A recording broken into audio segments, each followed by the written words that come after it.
a world where there is an excess of communication, there is an excess of media types, where brands can communicate with consumers and potential customers, how is it that brands can communicate in a way that not just reaches the consumer but influences them and is effective enough for the consumers to take an action, get interested in the brand, engage with the brand, and then eventually lead to a purchase? So my question has to do with the difference between just communicating for the sake of communicating, just putting out messages out there which are not effective, versus brands that are putting messaging out there, using the right media type, using the right messaging, and are able to influence and engage with consumers. And if you could give certain examples for this as well. Okay, communication. I have a chapter here on communication, so you can read it. What is the purpose of marketing communication? Purpose of marketing communication is to make the consumer move towards action, which could be, going and taking a test drive for a car, or walking into a jewelry showroom to try out a new kind of jewelry, right? But to do that, advertising or communication has to be rooted in consumer truth. If it isn't rooted in consumer truth, then the consumer will move and take action. Like, for example, our company worked on a brand called Naukri.com. Now, some of you may remember some very famous advertising we had created. Now, where did the insight come from? It came from the fact that people don't quit jobs. People don't quit jobs, which means if the boss is nasty, even if you have a great salary, great title, you will quit your job. From there came the idea of creating this entire campaign and this character called Hari Sadhu. Any of you remember this Hari Sadhu? H for Hitler, A for arrogant, R for rascal, I for idiot, right? That was the ad. Where did the insight come from? It gave them a big fillip. Naukri.com did phenomenally well. They did an IPO. Sanjeev Bikhchandani, the promoter of Naukri.com, became a billionaire. But the point is, it was based on an insight that you don't quit jobs, you quit bosses, right? And that insight built the brand. So even if you take your own business, jewelry, right? What Tanishq does with jewelry advertising is very different from what many other jewelry brands do.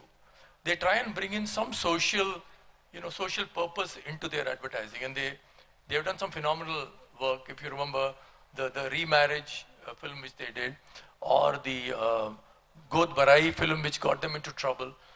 The objective was great. I mean, the God Barai film, how many of you remember that God Barai film, right? The Muslim man and Hindu woman, right?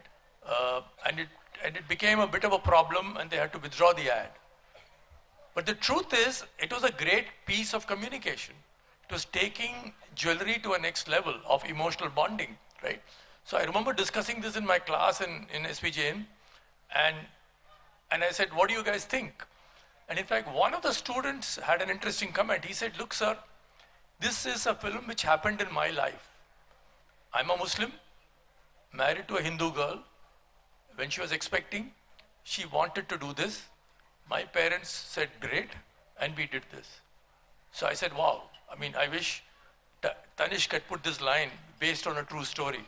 Maybe they would have had less trouble. But communication only works if it is rooted in consumer insights, right? Real consumer insights, okay? Otherwise, it's just, ship in the night, no one will notice. Yeah. Very valid, sir. So this is something that a brand, like a Tata brand, did something right, and this is what brands should be doing if they want to communicate effectively. Is there an example that you can think of from recent memory where you think a brand did something that they should not have done, which is something that is antithetical to building a strong brand? Because one thing that I can say out of my experience, although albeit not a very long experience, but still from the last few years that I have been in business, I think sometimes we try to go after every correct message. Sometimes we try to go after every slogan that we think is a hit, right? But that does not showcase authenticity, and that is not something that reaches the consumer and influences the consumer, because we're saying everything, which means we're saying nothing. So is there an example that you can give where you think that this is something that a brand, someone who wants to build a strong brand, should definitely not be doing? Something that you should say, this is a rule that you should definitely not follow. Yeah, Ansh, I think it's a very good question. How many of you heard of the term moment marketing? Okay, so moment marketing is a brand jumping on to something which happened yesterday, right? And a lot of times brand try to do that and they get into trouble. So there was this girl who I think topped the UPSC, right? And her photo came in an ad, run by one of the IAS institutes. She had some, facial hair. And I think Bombay Shaving Company released an ad where they made some comment about how, they are laughing at you today, but when they see your final rank, they will all be running for cover. But till then, you can use our specially designed razors, right? They ran a full page ad in the newspaper. Now, that was absolutely bad taste. And they got majorly slammed in social media, and even editorials came out about how can you write something so insensitive. Why did this happen? The company is not a small company, it's a big company. And it was not a small ad, it was a big ad which came in the newspapers. It happened because a lot of companies today allow youngsters, nothing wrong with youngsters, to take decisions on marketing and branding without having enough oversight. And if you don't have enough oversight, you will make these mistakes. And so Bombay Shaving Company made a huge mistake.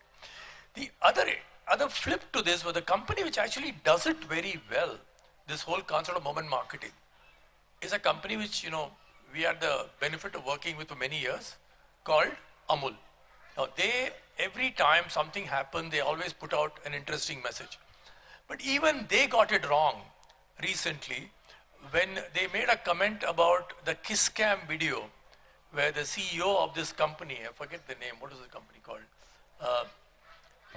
In a concert, he was caught in camera. Which company was it? Astrophysics company from the US. Yeah, it was one of those digital companies where the CEO was caught hugging his CHRO on camera, and then later the company did something extremely smart where they got who was it? The ex of the Coldplay. Yeah, it was who was it?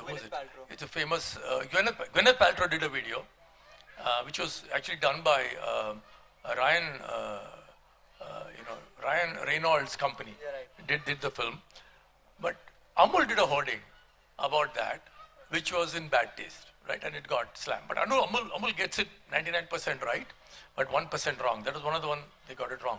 So there are enough times when companies make mistake because they want to write the latest.